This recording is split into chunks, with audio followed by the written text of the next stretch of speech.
Hi guys, this is Prompt Engineer, and in today's video we are going to continue our series, our podcast, YouTube podcast that we have created titled MOJO Let's Learn. In the last video, we learned about MOJO, why MOJO is getting popular, and how MOJO as a new programming language for all the AI developers is going to revolutionize the way we code.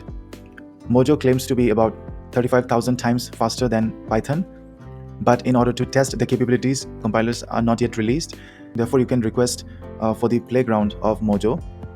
I requested and I got an opportunity to play with the playground. And this is the playground. Here we have Jupyter notebooks. So in the last video, we looked how the print statement is similar as that of Python. And we also looked at let and var declarations, where let is an immutable type of declarations and it cannot change, and var is a mutable type of declaration and it can change during runtime. Today we are going to look at struct types. Structs are similar to classes in some ways, but have important differences. Struct is a static construct that is bound at compile time, whereas classes are more dynamic with features like dynamic dispatch and the ability to modify methods at runtime. Structs are designed to be inlined directly into the container instead of being implicitly indirect and reference counted.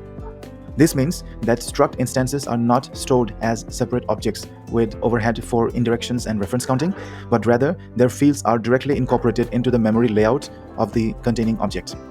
Now let's take a look at an example of a struct called myPair. So this is an example of struct of myPair.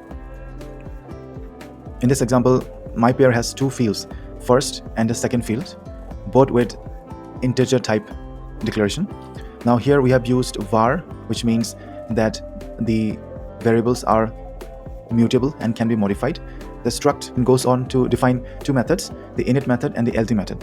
The init method serves as a constructor for the struct. It takes in first and the second as parameters, both of integer type, and assigns them to the respective properties of the struct. So self.first is equal to first and self.second is equal to second.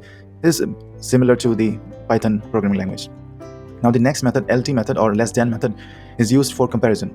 It compares two instances of myPair based on the first and the second properties.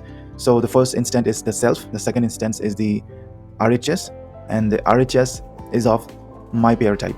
It returns a boolean, a true or a false as a result. It compares the self.first, which is the first element of the pair of self. If it is less than the first element of the second pair, then it returns a true, or first element of the first pair is equal to the first element of the second pair, and second element of the first pair is less than second element of the second pair, it returns the false.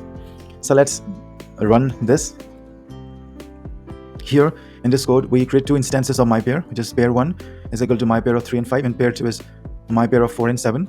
The constructor init is called with the provided arguments, initializing the first and second properties accordingly. So we are trying to print the pair 1 dot first. We need to get an output of 3 here, and pair 2 dot second, we should get an output of 7 here. In the next part of the code, the lt method is used. So lt method is used to compare two pairs.